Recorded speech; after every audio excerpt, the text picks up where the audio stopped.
Assalamualaikum warahmatullahi wabarakatuh. Hello, Mr. My name is Nazwa nurshahida and I'm from 8.5. So today for the ACHI program, I will read the transcript for the filter bubble. So without any further ado, let's get into it. Good morning, everybody. Good morning. Hello. Now, have you ever noticed that when you log onto the internet, you nearly always see adverts for things that you're interested in? Yes.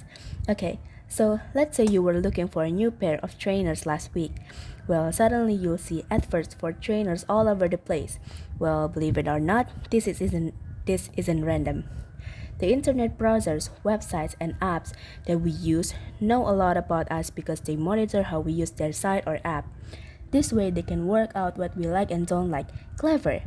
So, you've probably heard of cookies, am I right? Yes? Okay. When you visit some sites for the first time, a cookie is downloaded onto your computer that keeps a track on how you travel around the site and exactly what you do. So the next time you use the site again, your computer will check the cookies and adapt depending on the information it's stored from your last visit. With me? Okay, so without even thinking about it, we give out a lot of information that can then be used to personalize our online experience. Now, I saw a great presentation last week by the internet activist Ellie Pariser, and I want to tell you a little bit about it.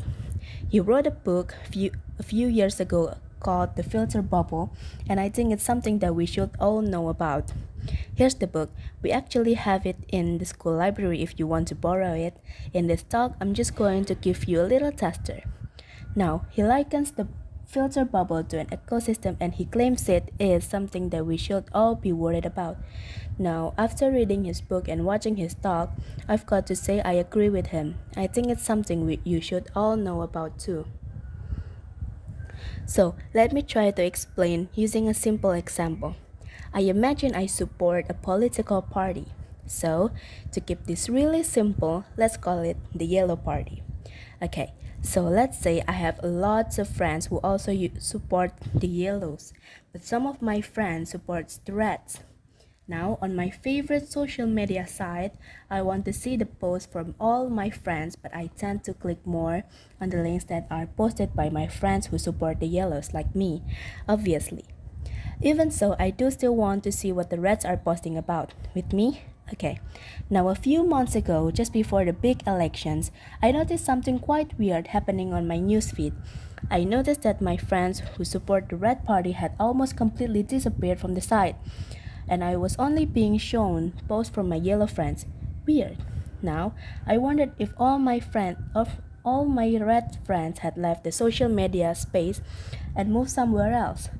But when I clicked on their profiles to check, I could see that they had been busy posting links and talking to people.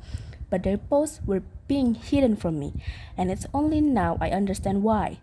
I know it's because I hardly ever click on their posts and I didn't interact so much with them.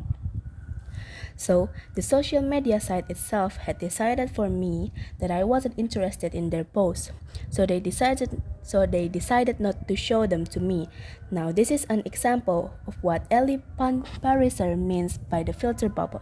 It's when the website and apps choose what information we can and can't see.